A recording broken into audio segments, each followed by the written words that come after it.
see what's going on, everyone. Happy Tuesday. Happy Tuesday. Happy Tuesday. Yeah, Julie, you got your drink? Yes, I do. Baby girl, come on. Look at you guys. I love it. Dad, what's up? Hey. Hey. You've been through that cancer life, you know you need a frickin' drink. Yeah. Truth. I should go get mine. Thank you. Hey, Mare. Yeah, quick, hurry. Awesome. Well, thank you guys all so much. We're excited to kick off today's call. And we have 3 inspiring women that are all previous dreamers here to share their story and answer some questions. So we wanted to get started. I'm just going to mute everyone's line just so that Julie, everybody can share their stories uninterrupted. But if at any time you want to throw something in the chat, feel free. Lexi will keep her eye on the chat, and then we can always open it up to questions as things are going. So, Julie, if you want to unmute your line and kick it off, we'd love to kind of start by hearing your story. Woo! Well, thank you, my little bite-sized cuties. How is everyone doing tonight? So yes, my name is Julie, and I am a stage 4 synovial sarcoma survivor.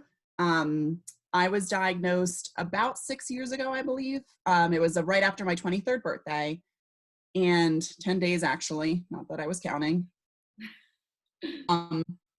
And I ran a Phillies 5K the night before I went into the hospital, and my chest was hurting really bad. And I was like, all right, like I don't like running, but there's no way that I'm this out of shape. So I went to lay down to go to bed that night, and it felt like a 50-pound weight was on my chest, and I knew something was wrong. So I called my mom, we went to the hospital, and you know, all the testing and took hours and hours. And they finally, a few days later after biopsies, diagnosed me with stage 4 synovial sarcoma. I then was transferred to University of Pennsylvania, just because that's where a sarcoma specialist is, and that's what I need to see in order to live. So fast forward all of the testings and the doctor appointments, I began chemotherapy in April of 2014, and it was a total of 4 months long, 6 cycles total, 3 weeks each cycle, 8 hours a day, right? Like narrow it down.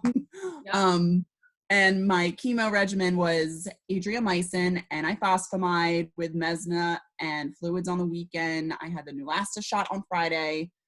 And it was 1 week of everyday chemo drugs, and then 2 weeks for rest, even though for people that go through chemo, you know, rest doesn't really exist. You're up all night, you're taking drugs every few hours, and you're dealing with side effects and fevers just from the chemo deteriorating your body.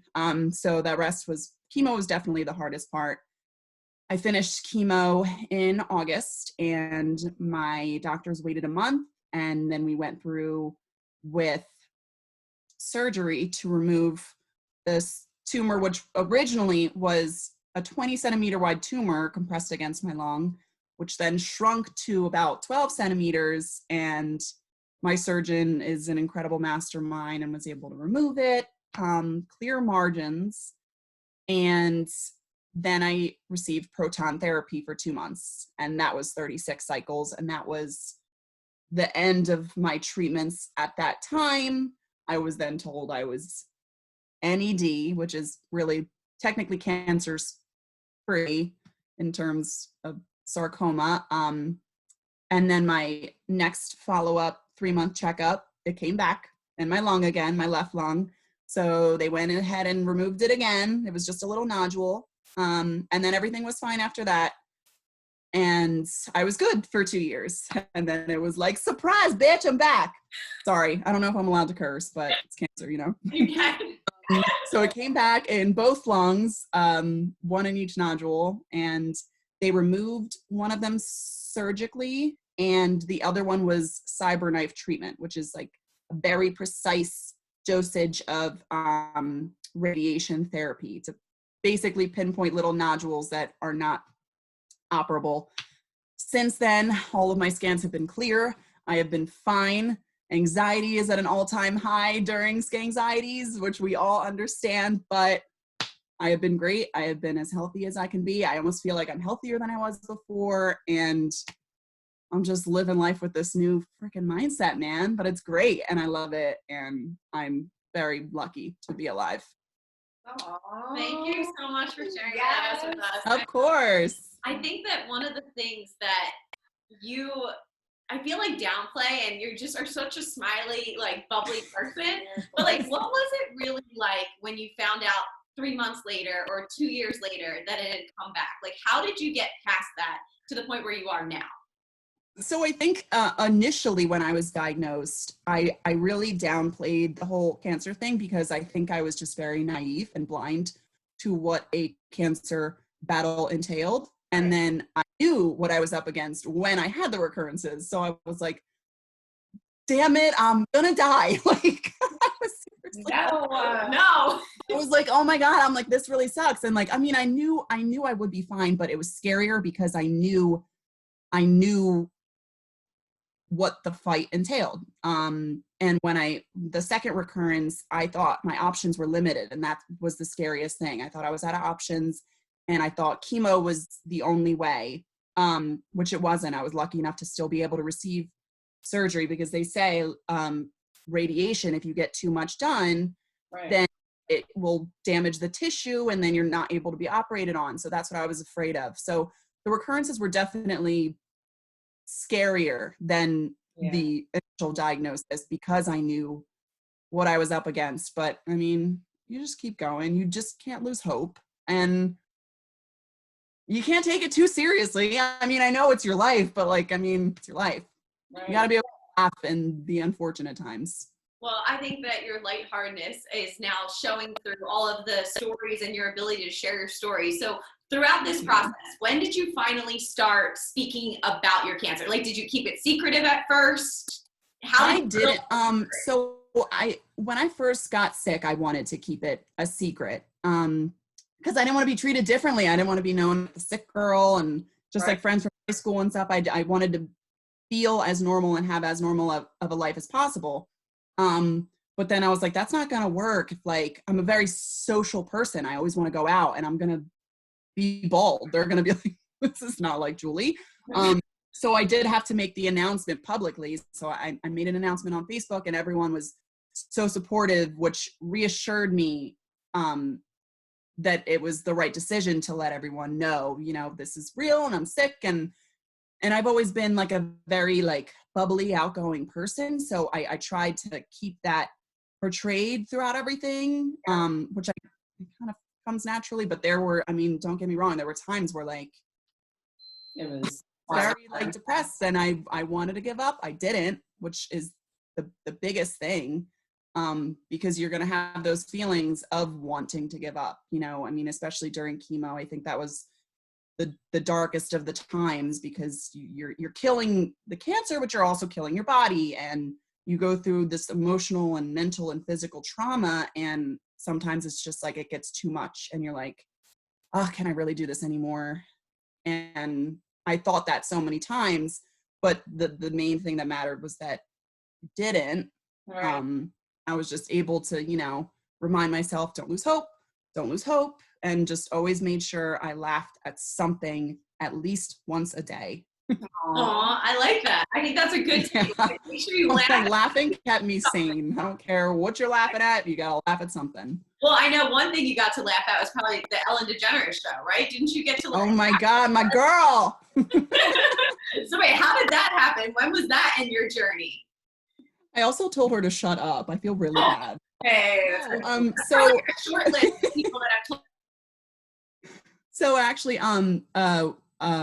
my good friend that I played softball with back in college, her younger sister just like took it upon herself. She's like, I need to share your story. Like, you're undermining this. Like, you don't know how inspiring you are. And I'm like, girl, it's not that big of a deal. Like, it's just cancer. Fine. Took it upon herself to like share my story out there, and she wanted everyone to like retweet and share and just get it out there. And it blew up a lot more than I anticipated, or that I guess anyone anticipated. And Ellen saw, and she was like, oh my God, I want you on the show. And she invited me on the show, and I was like, oh my God, I get to watch it. Like, this is so cool. And I was in the audience, and I didn't know I was going to be on it. And she starts talking. She's like, our next guest is this very inspirational woman. I'm like, shut like, I'm like, I didn't know that national television, not prepared. Like, I didn't look in anything cute. I'm like, oh my God, I should change my outfit. I'm on national television. This shirt is so ugly. But like, I go up there and she's just asking about my story. And then she like the story about like when I ran the Phillies 5K, and she's asking me about the Phillies. And I'm a big baseball fan, big Philly fan, and big Chase Utley fan. And so she brings him out, and I'm like, you gotta be freaking kidding me. I'm like screaming. It was just, that was an unreal experience. And just the support I received after that, it was amazing to see, one, how many people have sarcoma, because it's beyond rare of a cancer. I never even heard of it before I got sick, and just so many people battling to reach out, and they were like, thanks so much for sharing their story. So again, sometimes it is hard to share the story. Like, it's hard to share like the raw, not good parts of it, but it helps knowing that you're helping others, because I knew how important that help was when I needed it, when I was sick. Yeah. So to be able to help others going through it in their journey and know that they're not alone is, I think, the most important thing. So it's nice to be able to be there for people and let them know, like, yo, we're in this together. I love You're that. the expert. And I think that, just as one last question for you, I think that with DreamWalk, one of the things we've seen is that you can sometimes judge people based on the way they look, and you have no idea what their story is. Do you ever find that happens to you, where someone judges you and then they actually get to know you, and there's just this like complete, they can't believe it kind of thing? Oh yeah, there's like, I mean, no one ever thinks I have cancer. There's been, I mean, if I show my scar, like, I mean, I have like my giant scar down the middle of my chest, and if people see that, then I see, like, sometimes I'll get weird looks. A lot of people don't even notice it. I was grocery shopping one time, and this gentleman came up to me, just an older gentleman, and he was like, heart surgery. And like, usually people are like, oh my God, that's so rude for someone to go up and say that. But like, I don't really care. I kind of like it. It's funny. And it's like a conversation starter. And he's like, heart surgery. And I'm like, stage 4 cancer of the lung. He's like, all right. And it was like, just like, it was almost like a bonding session. And he was telling me about, you know, his health complications as he had something similar. And I was in Atlantic City on the beach laying out one day, and a gentleman came up to me asking me a question about something. And then he noticed my scar, and he's like, oh my God, your scar. And I like to get fun with it. And I'm like, yeah, I was camping with a few friends, and I got mauled by a bear. Like, I had to fight it off. And like, so you have to make it fun. That's what I mean about like making like an unfortunate situation fun, because a lot of people are like, like, one thing people always say to me, they're like, there's a cream you can use to remove scars. And I'm like, why the hell would I want to do that? Yeah. I love my scars. And I'm like, that's a fun story. You can make anything up. I love that. It's fun knowing that something so serious and so scary in your life, you can, you know, make it light. Yep.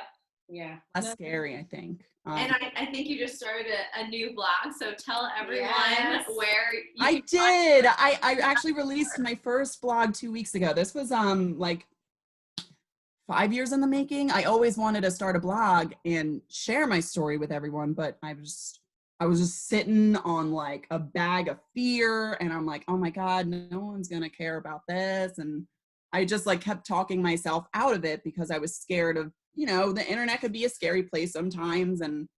But I was like, you know what, like, people need to hear what's not talked about at cancer. Like, we hear about like, oh, once it's over and you go back to your normal life. And I'm like, who the hell tells you go back to your life's not normal? No. And we do not let people think that their life's going to go back to normal. So I try to, you know, share the real things, the raw things, but also put my spin on it. And like, I really want to bring my personality into it. So that's the goal of the blog, and to really just let people know, you know, you're not alone.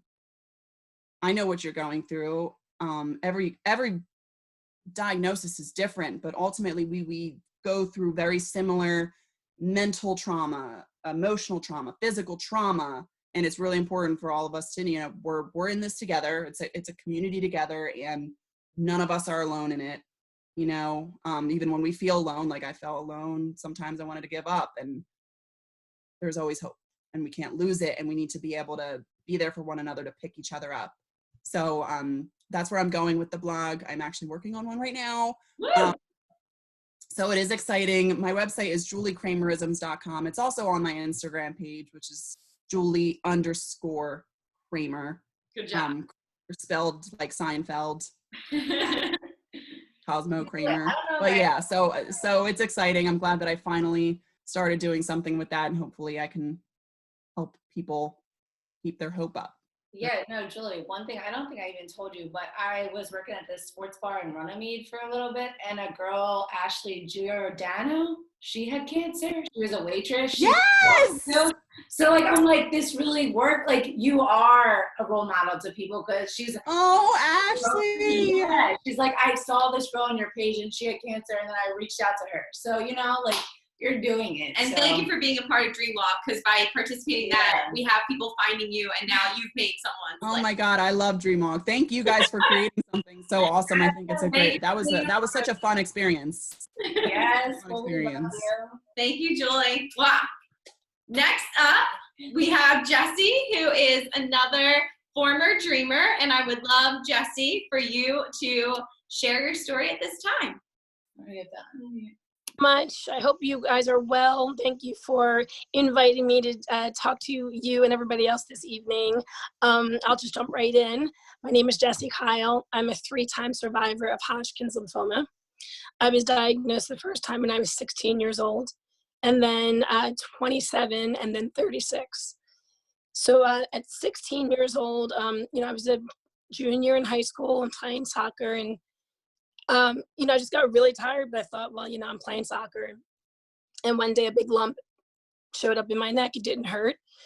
And my pediatrician was like, well, you know, it's probably the flu or something, mono. Well, we had a biopsy, and it was cancer, which I remember, even though it was many years ago, feeling so badly for my parents sitting in the doctor's office, because before me, everyone that my parents knew who had cancer died of cancer. So I just remember just feeling so badly for them. But I grew up in South Jersey, and my pediatrician got us into Children's Hospital the very next day, which of course is one of the top in the entire world. And this was back in 1989. So, you know, please don't do the math, but I was 16. And I was really blessed that our oncologist said, look, Jess, we caught it super early. It's not a typical disease at that time. It was like, at the time, it was a young white male disease, which I'm not. So it was kind of weird that I got it. But they said, we caught it early enough, and you're going to have surgery. I had my spleen and my appendix removed. I had radiation treatment, chemotherapy. And they said, the next year is going to be awful, but you should be okay. So I went into it with a different mindset. But I was also 16, and I think there's a naivete that you have at 16. So I went through everything, and I was cancer-free, and I went on with my life. I'm a singer by trade, so I started singing actually the same summer I was diagnosed. So after high school, I was singing, and everything was great, and then the cancer came back at 27. And I had another 6 months of chemotherapy. This time I was treated at University of Penn, and it was, that one was really difficult because I knew I was sick a year before, but I didn't go to the hospital. So the disease progressed, and I was very, very, very sick physically. And, but thankfully, the brilliant doctors at Penn, you know, got me cancer-free again. And then I was great for another 9 years. I got married. We had a miracle child, which we were told we couldn't have. Aww. So she's 11 now. Wow. And life was great. And then I just got this pain in my stomach, which I thought was because of the C-section, because I didn't have any other symptoms. I definitely wasn't thinking cancer, because Hodgkin's is not supposed to recur like mine did. And after about 6 months of biopsies and PET scans, you know, it was confirmed that the cancer came back. At that point, I had the maximum of chemo that I so I had to change the chemo regimen, and then I had a stem cell transplant once again at University of Penn.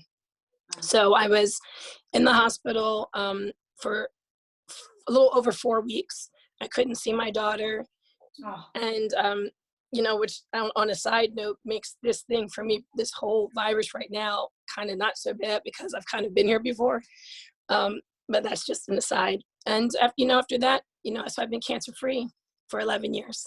Wow. Well, congrats. That is a battler, fighter. I love it. That smile. I've already like glowing. I did not know this one part about your story, but now it makes so much sense of why you were drawn to DreamWalk. When you got diagnosed, the first thing you thought about is how it would impact others. And I think that just shows the kind of selfless person you are, where you want to share your story and help others because you didn't even think about yourself. You thought, like, I'm getting goosebumps because, like, who does that? Who thinks about their parents when they get a cancer diagnosis? Well, I appreciate those nice words. I mean, I think it is, you'll hear all the time people say, oh, it's about perspective. And it is, you put in perspective. But at that time, when I was 16, a really good friend of mine, her best friend had been in a really horrific car accident and should have died, but didn't. And she was in the hospital for months and months, multiple surgeries, pins. And I remember feeling so badly for her. And my friend was like, well, you have cancer. I go, yeah, but I'm walking around. I'm fine. Like, I felt that young lady was way worse off than me. And that has stuck with me my entire life. Yes, cancer is awful. Don't get me wrong. It is awful. Julie said it wreaks havoc on your body, your mind, your soul. Like, it really does. But truly, there are people in worse conditions. And so I think one of the many lessons I've learned was that things really could be worse. And to find something to be grateful for. And what I'm thinking of what Julie said, which helped me when I was in the hospital with my stem cell transplant. When I first got diagnosed, then I really felt bad for my husband because I'm like, wow, he's got to go through all this. And he was like, you get 15 minutes a day. You can cry, you can scream, you can be mad, you got 15 minutes, curse the world. And then we have to get back to the business of getting better. Wow, I love and that.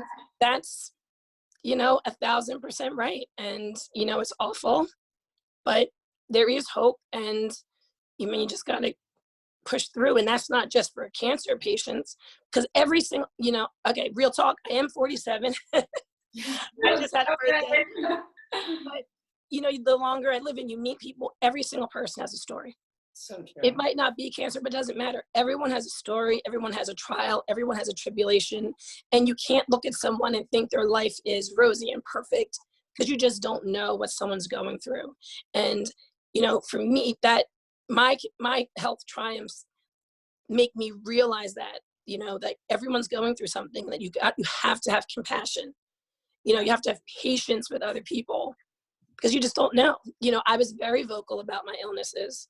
I've been counseling patients informally for almost 30 years. Just, a friend of a friend. If I hear, I've done this for many years, I'm grateful to do it. But I know that other people aren't like that. Right. Or who are not comfortable about talking about it.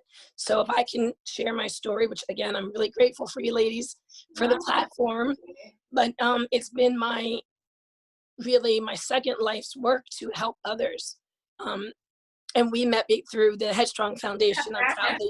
I'm proudly on the board and so grateful for the work that we do. And I met them as a patient. So that's crazy. Yeah. Awesome. I mean, it's amazing that organizations, and that's why we hope like DreamWalk can kind of bring all of these different organizations together, which I think is one thing that's unique about our platform.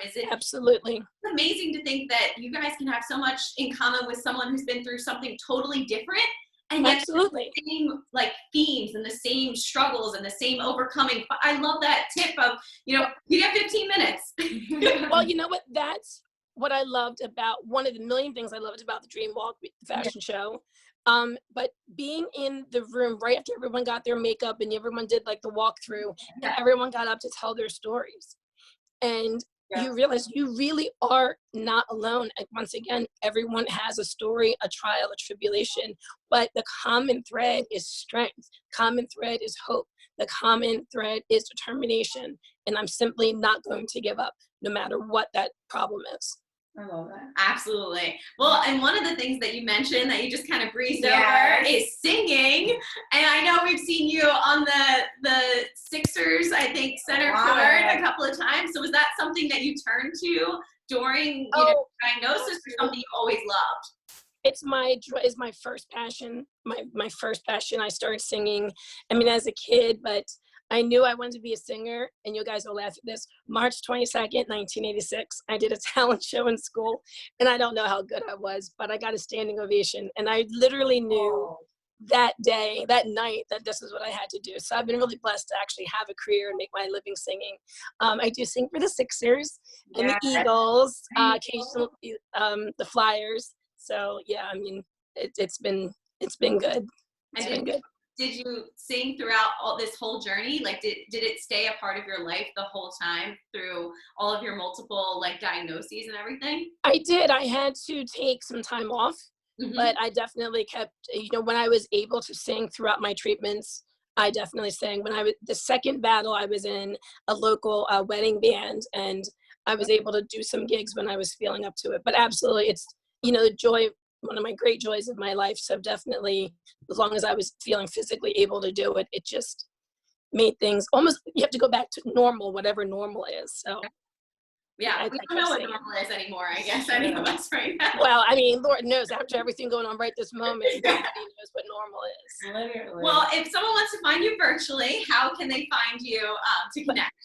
Please look up Jessy Kyle, jessykyle.com, at Jessy Kyle, which is JesssyKyle on Instagram and all the other social media outlets. Thank you so much for joining us tonight. We really appreciate you sharing your story, and I took away some amazing wisdom from you. Thank you so much, ladies. I really appreciate the opportunity. Awesome. All right, Fab Fighting. We've got our last warrior of the day. Take it away, girl. Please share your story. Well, thanks guys for having me. Hi, ladies. So my story, pretty similar. I was diagnosed really early. I was diagnosed at the age of 27. I had been married for 4 years, and I had a 1-year-old daughter, and I got the diagnosis. During my pregnancy, I had a really rough pregnancy. They couldn't figure out what was going on with me. And then after I gave birth to my daughter, Mackenzie, like literally right after I gave birth, and I know it sounds gross, but will kind of fill you in on where the question marks kind of start to get answered.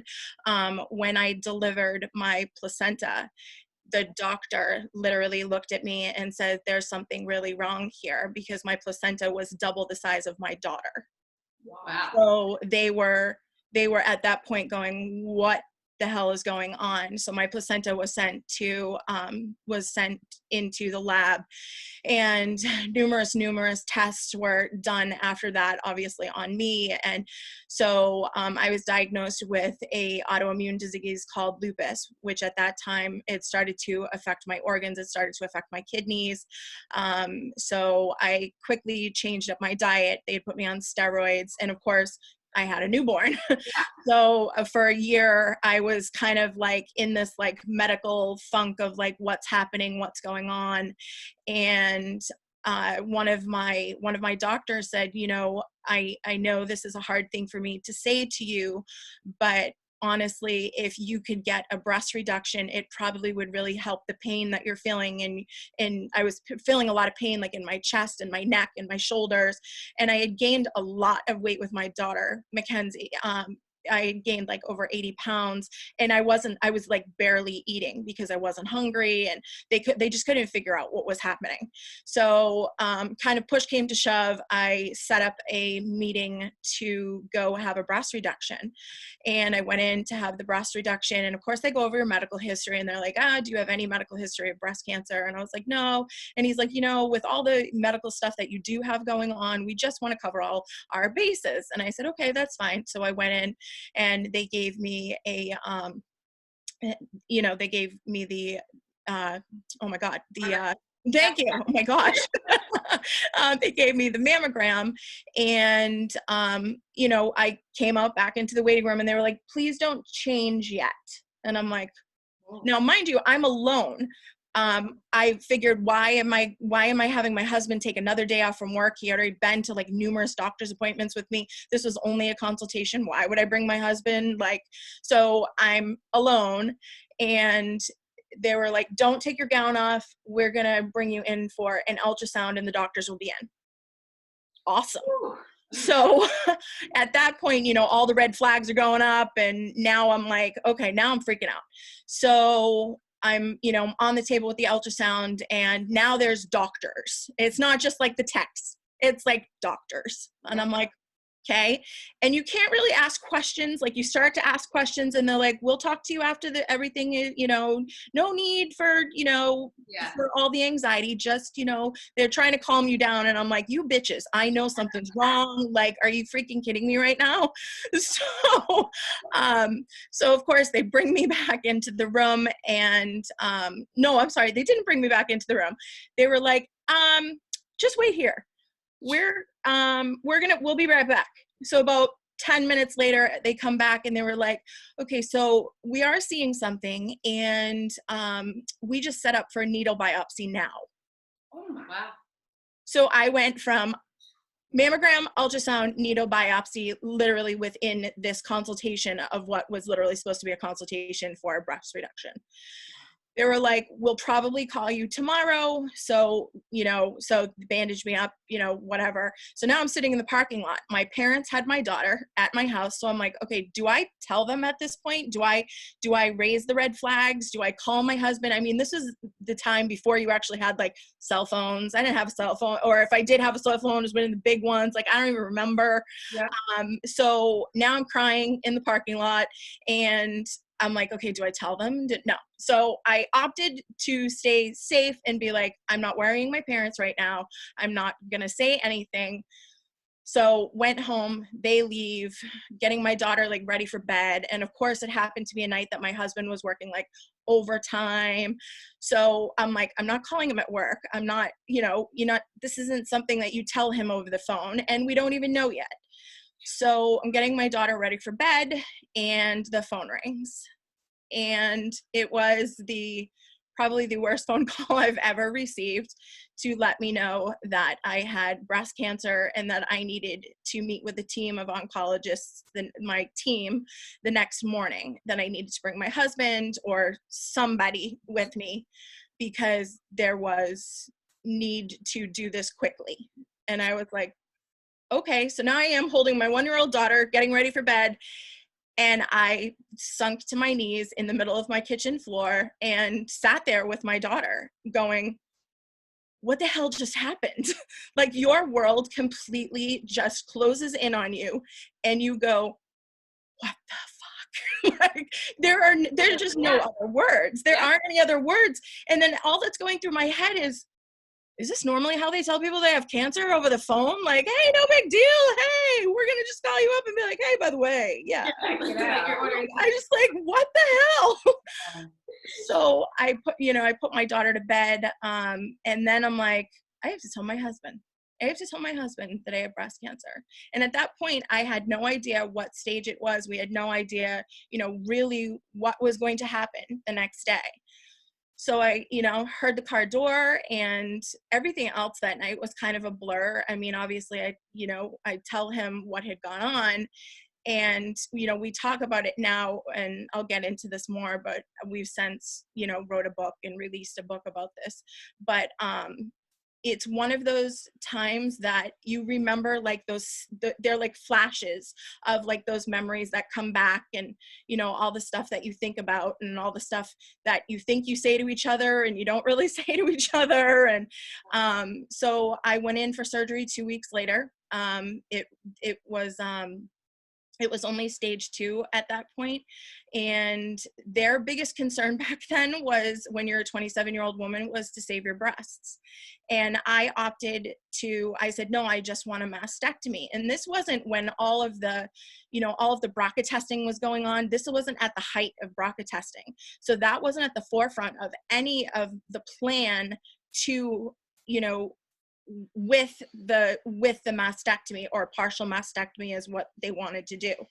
So, I tried to do as much research as I could, but again, we're going, you know, back almost 15 years. My daughter's 16 now.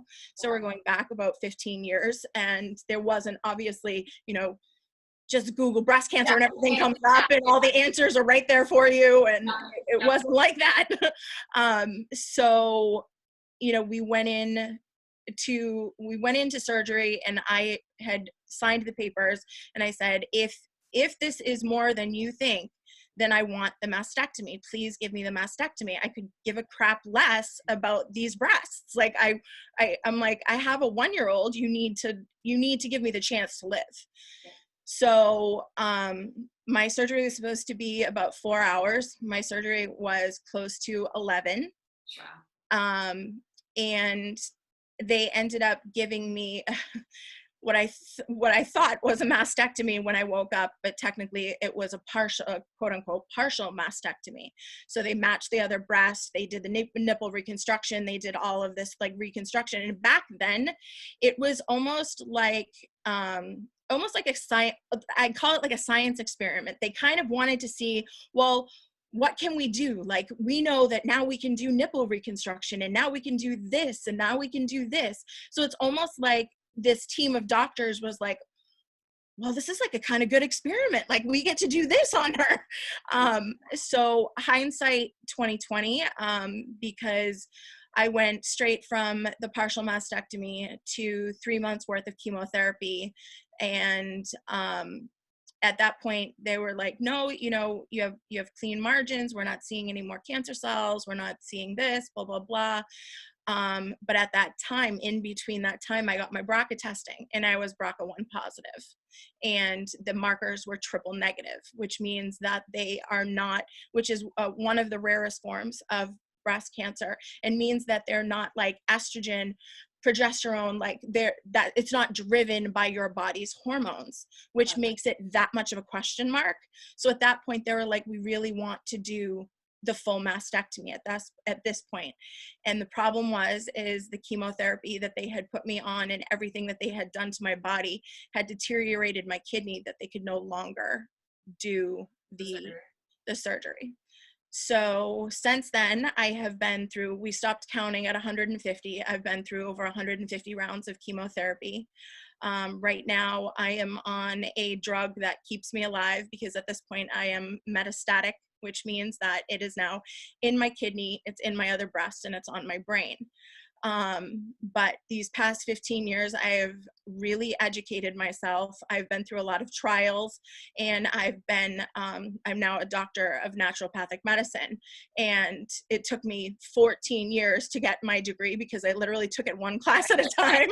But I'm like, I'm going to do whatever I have to do to stay alive. And every time they were like, there is no other drug. You're going to have to, I literally would start, oh, I'm so sorry. I would literally start, I'd put myself on another regimen of, you know, vitamins and minerals, because I had all this education and I had this knowledge. And every time they would say there is no other drug, they were like, well, we could try this drug. And honestly, between the drugs and what I've been able to do, I've been able to keep myself alive for 15 years at this point. And I mean, right now, you know, things are, every day is different. You know, I take chemotherapy every day. I definitely don't look like I used to. You know, I was a pageant girl through and through, and that's kind of how I was raised. That's actually how I put myself to school, through the Miss America program. Oh, wow. And then I got, you know, I got sick, and you know, one of the first things, and it's really sick, one of the first things that I thought when I got chemotherapy, I was like, score, gonna lose some weight. And it actually does the exact, and it actually did the exact opposite of what you think it's going to fucking do. And I was like, you bitch. But now, knowing that you're a pageant girl, I understand seeing you rock the runway. You were just like, you knew what you were doing on that DreamWalk runway. It's funny because it's not something I talk about a lot, just because of how people, you know, people look at me and they're like, she's a pageant girl. Yeah, okay, whatever. Like, you know what I mean? Yeah. But I'm trying to break that stereotype. I actually, 3 years ago, there is a program called the Miss Pink organization, which is a nonprofit organization, where basically it gives back to the community. So all the funds raised go back to the women. So the funds raised go to mortgage payments, rental payments, all the stuff. But on top of that, they do one day out of the year that is called the Miss Pink pageant. And it is basically a celebration of life. And the woman that runs the organization, and now I'm running the organization, but the woman that ran the organization for 3 years was like, I want to get you up on that stage. You need to represent and blah, blah, blah. And I'm like, no, I'm not putting on a pageant dress and heels and pretending like I'm somebody that I used to be. I'm not that person anymore. Yeah. And she's like, you are that person. And it took me a very long time to get it. Like, this changed, but this didn't change. This only got sharper, and this only got more knowledgeable, and just, completely changed how I felt. So, I have a question for you. Yeah. So to that point, what would you say to maybe a new mom, a cancer survivor, someone who's been in a car accident, someone who's physically changed, who doesn't feel like they can do DreamWalk because they don't look like they want to look, they don't look like they used to look? How did you overcome that mindset? And kind of, for a lot of people, it's scary to step on the DreamWalk. I would never thought you were nervous to get on stage. Oh my God, I was freaking the freak out. So calm, you had your feather. Yeah. So how do you help someone kind of get through that? Yes. So it's kind of funny how it happened for me, because it definitely is not an overnight thing. It's not a switch where you're like, oh, now I accept my body for what it is. I'm like, what the hell? You fight with it every day, and you fight, you go from one person to another, and that's what happens. Like, your life changes in an instant. And, one day, you're rocking a size 2, and the next day you're rocking a size 18. And you're like, what happened? Like, I don't know this person. I don't know this body. I don't know anymore. So my go-to was velour tracksuits. Like, literally velour tracksuits. I was trying to hide all of this, and I was trying to hide it on an August day, traveling to go get my husband, whose car broke down, wearing a tracksuit with no AC in my car. Oh my God. And I go, girlfriend, you got some issues, like major issues. Like, there's something wrong with wearing a velour tracksuit in August trying to hide your body, like major issues. So I said to my husband, I go, I don't know what to do anymore. And he goes, you need to go out and buy some clothes. And I was like, I don't know if I can do that. Like, so I went to a plus size store for the first time ever. And I happened to have one of the best women I could probably ever have. And I kind of told her a snippet of my story, and I said, I haven't dressed myself in years. And she was like, okay. Aww. So she picked out a whole bunch of clothes, and I was in the dressing room, and now I'm like having to try real clothes on, not tracksuits that like fit you anytime you want, like real clothes. And she goes, just come out. And because I wasn't coming out, and she was like, just come out so I can see it. And I was like, okay. So I would come out, and every time I came out, she was like, that looks fantastic. Like, she was kind of that like cheerleader. Yeah. And so I left. I put the clothes, and I felt good enough to say to them, can I wear this outfit out? And she was like, absolutely. She's like, yes, just take off the freaking tracksuit. Like, so I went home, and my husband goes, there she is. And I had a meltdown, and he was like, all right, enough of this freaking meltdown crap. Like, you need to do something to like get out of the, and he made me stand in front of the mirror and list off everything, like literally. Now, mind you, I'll tell you a little secret. We had sex prior to him standing me in the mirror. So now I'm standing there naked, and girlfriend doesn't like to stand in the mirror naked. Yeah. But now he's telling me, you need to tell me everything you love about your body, yourself, and what is going to keep you going. And it was at that point that it was a switch. It was a switch because you're looking at yourself in the mirror and you're completely bare bones. So there's nothing to hide. I'm not hiding anything between a velour tracksuit. I'm not hiding behind a velour tracksuit anymore. And it was in that moment that I started to realize that this isn't gone. It's just the rest of me has changed. It doesn't make me ugly. It doesn't make me less worthy. It just changed. So for anybody that is looking to get out of that box of not accepting who they are at that moment, I would say stand in front of the mirror, because there's nothing to hide when you're looking yourself in the eye. I love that. Now tell us, where can someone find more information about you and this new book that you have out? Yeah, so we wrote the book 4 years ago, and we're actually releasing the second edition of it, which is actually going to be more of an autobiography. Right now it's a memoir, and it starts at my cancer journey. Okay. But I'm going back in my life, because I've had more crap that's happened in my life that definitely needed to be filled in. But you can find me at Fabulously Fighting. The book is called Fabulously Fighting.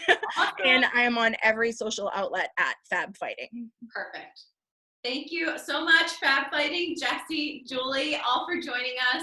Thank you, honey. I could not have asked for a better night of quarantine, personally. Yeah, you guys are inspiring. This is exactly what I needed right now, and I think it's what we all need more of, is hearing inspirational stories during this tough time. And thank you. Can I talk? Yeah, go ahead. All right, I'm gonna unmute. All right, well, unmute everyone. Does anyone have any questions? We have like a few minutes. Yeah. I have a question and a comment. These women are absolutely inspirational. I mean, like the whole DreamWalk fashion show, I thought was so moving on so many levels. Julie, like she came out like this bubbly hot broad who like didn't have a care in the world, who made you feel happy and you wanted to be in her presence. She was so positive. I mean, nobody would have known your story without that scar. And that, okay, you strutted that runway with that cool hairstyle and that neck of feathers that you look like you could just control the world. Like, not with any story like that at all. And Jess, the way she stands out there on that court, like, I mean, that takes a lot of guts to be in something like that and sing.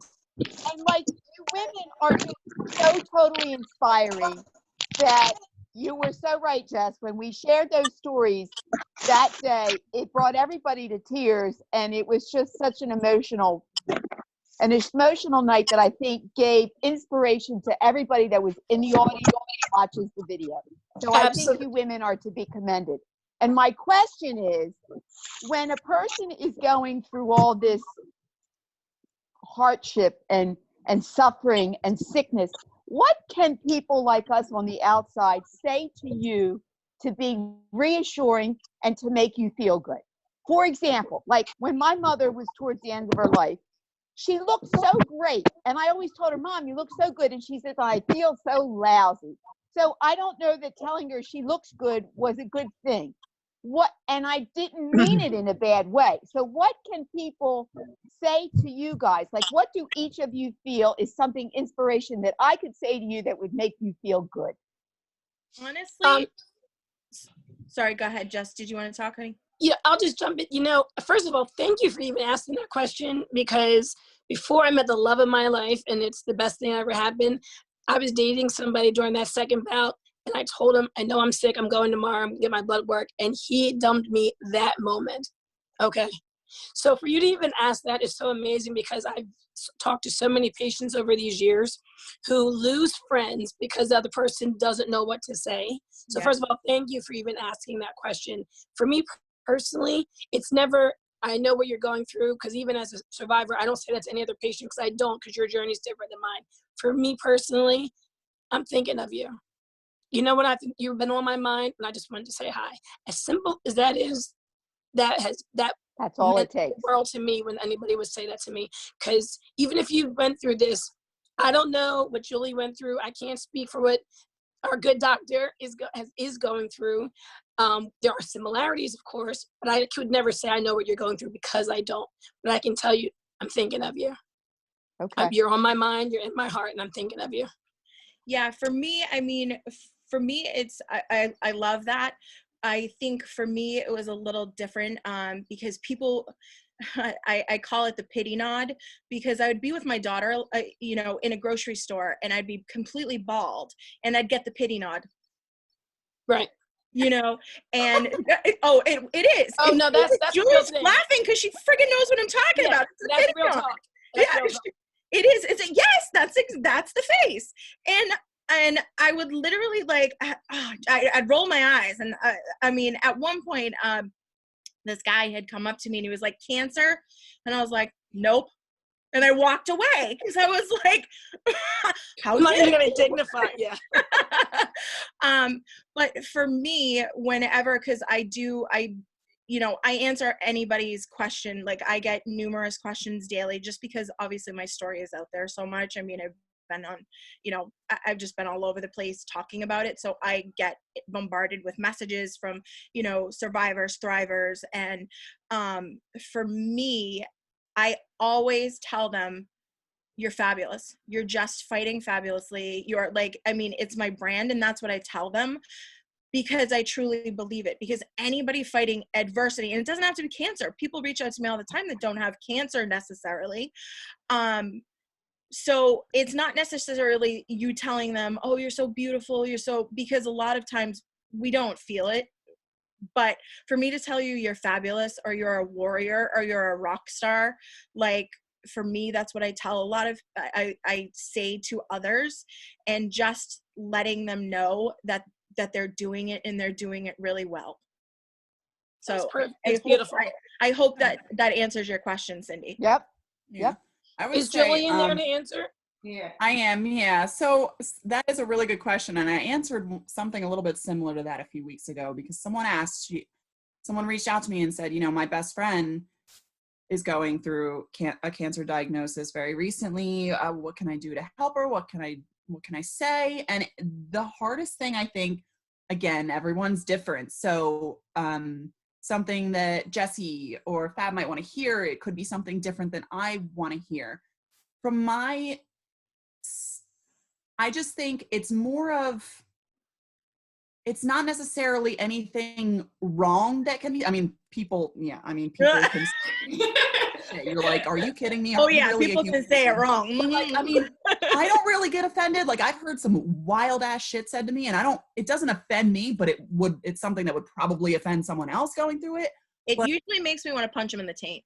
Right. And it's a lot of, it's not so much what is said, it's just how many times have we heard the same thing? Like, I mean, like, and it's not anything bad. So Cindy, like with your question, it's like, what can I do or what can I say to, you know, and it's a shame because, for instance, if someone went through cancer and they said something to me, I will see it and take it in differently than someone saying almost the same thing that didn't have cancer.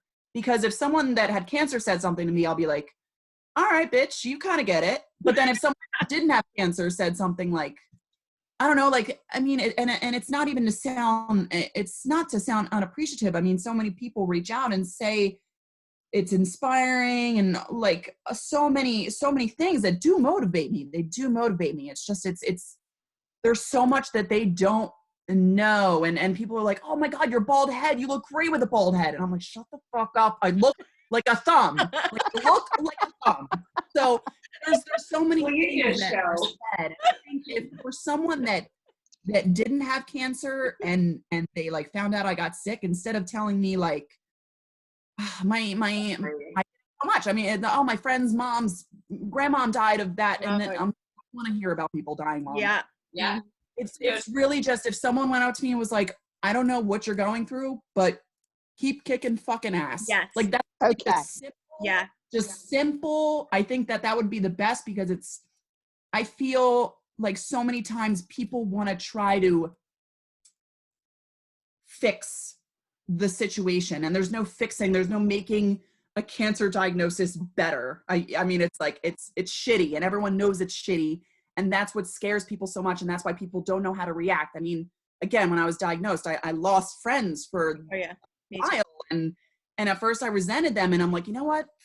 fuck this. Like, everyone handles it differently. Sometimes people think, you know, you have so much going on that they don't want to burden you with what they have to say, and everyone handles it differently. So it's a tough question, and there's just, it's a tough spot to know what to say to the certain person, because again, everyone's different.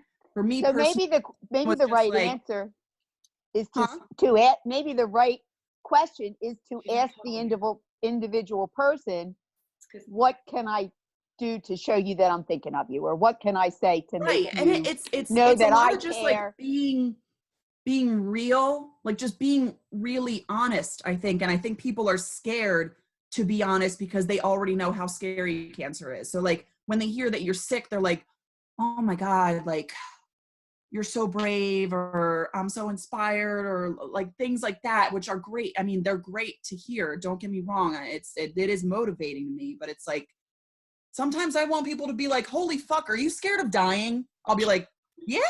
Well, Julie, to that point, Tiffany said the same thing around, you know, just being there to listen, Mom. And then a joke sometimes, I guess, is, you know, while it may seem dark, it's not the worst thing. Yeah.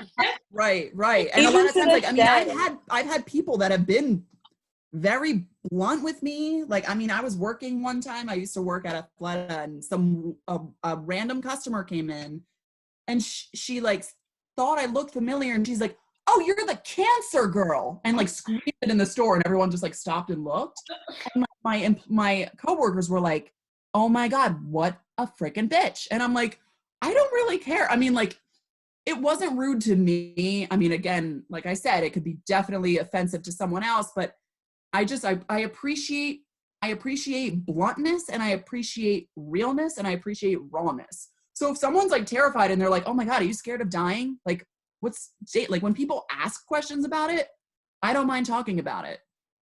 But again, it's, you know, people want to, it's a tough spot because people want to tread lightly. They want to be careful. They don't want to hurt your feelings. And that's what I'm saying, that it's a tough spot. Like, sometimes I don't even know what to say to people that got died. I'm like, oh my God, I'm so sorry. And I'm like, fuck this. Yo, you want to vent together? I wanted to, Tiffany S., I see, I would love to just hear a little bit about your story right now, because it sounds like you've gone through some of this as well. Yeah, sure. So actually, as the 11th this month was 2 years since it started, my chemo. I went into the hospital late night on the 8th of 2018, April 8th of 2018 with my boyfriend. We went to urgent care. We're gonna go, well, actually it was afternoon. We went to urgent care.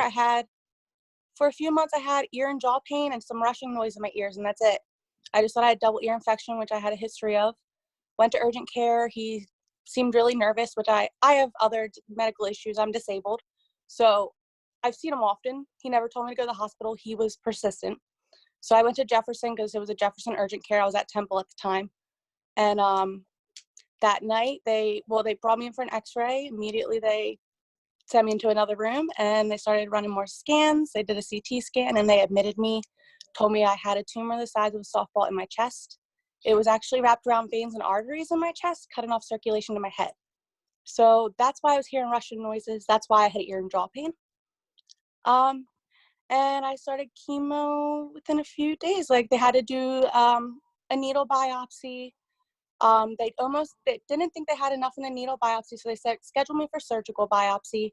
Literally was in the wheelchair going to surgical biopsy, and they replied enough that, because it was so urgent, so they had this scheduled. They replied they actually did have enough. So that kind of made me realize it was probably bad, because if they didn't think they had enough to test for everything, they're probably testing for worse things first. So if they found their answer, it was probably one of the bad things. By that point, my parents were there and stuff.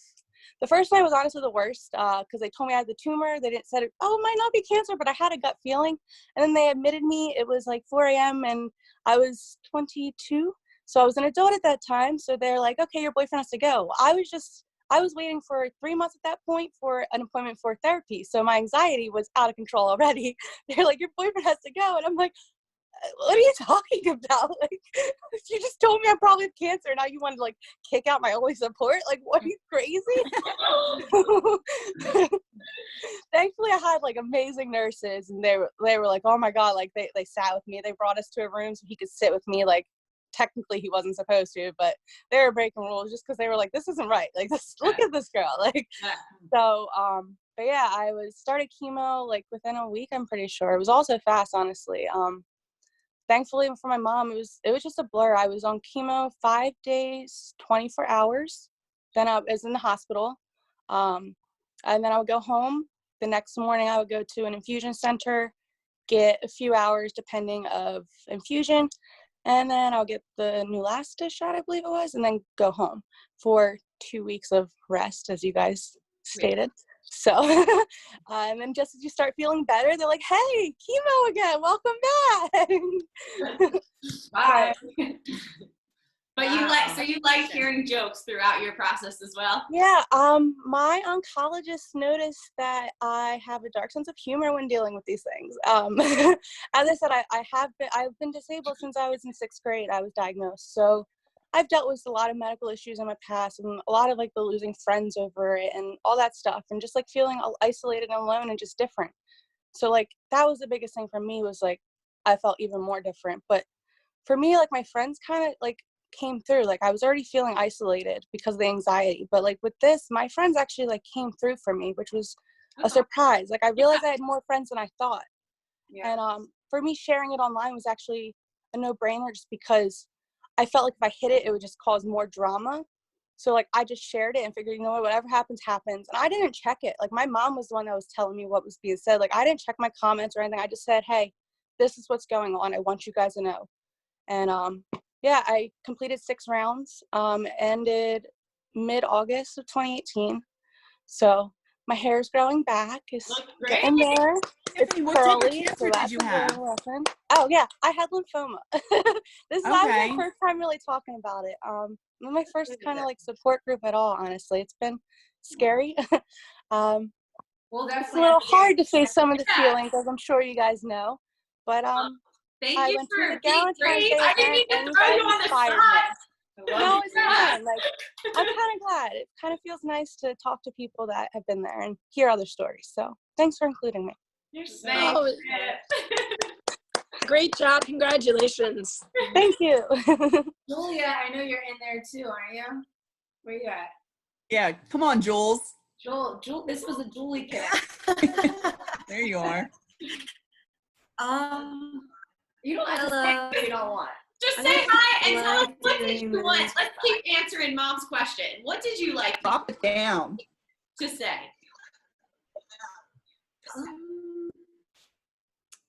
I didn't like hearing like, I'll be there for you, or like, I'm here for you, whatever you need, and then you go to reach out and they're not there. So like, if you're gonna say you're gonna be there, then be there. I think that's a good point. It probably means a lot more in that situation. Those words. Yeah. Because it's already hard enough, and then when you're reaching out, and it's not there, then it could make it harder. No. Thank you for joining us. You're welcome. It happened frequently Julia too. on my screen. And there you go. Does anyone else have any other questions or comments? Comment, like, y'all figured out your real friends real fast, I'm sure. Like, but the bond you have with the real ones is probably beyond anything we could ever relate to. So I'm so thankful that you did have support from ones who truly wanted to support you. So as long as that was there, found the true ones. Yeah, for sure. Along that same line, I just want to say, like, when you have mental health issues, depression, you're used to being told you're negative, I don't want to be your friend, or, you know, if you're going through binging, oh, I'm trying to eat healthy, I can't eat with you today. So it's really frustrating for me to hear that people who have cancer go through the same thing of losing friends, because I'm like, but why? Like, I can't even like wrap my head around it. So yeah, I'm glad you guys found the support system you guys have. And I think hopefully, you know, you'll find you found the DreamWalk team and family, and I'm excited to be part of it. But I'm so sorry you guys have had to go through that, because it's heartbreaking, and there's no other words for it but that.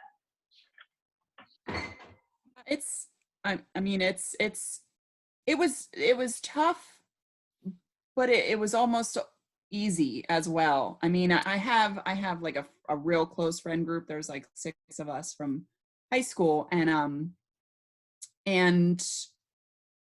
a few of them they were all there in the beginning. You know, they visited me in the hospital, and then when chemo started picking up and you know, like my exhaustion really kicked in, they kind of diminished. And I think it was more of like they didn't really know how else to handle the situation. And I understand, like, it was hard for them, and a lot of people were like, hard for them, like, it's obviously hard for you, you're the one that's dying. Like, I get it. But so they kind of disappeared for a little bit. And at the time I was just like, you know, screw this. Like, this is so clear to me what friends are real and what friends are not. And really only like 1 or 2 friends really stuck by with me.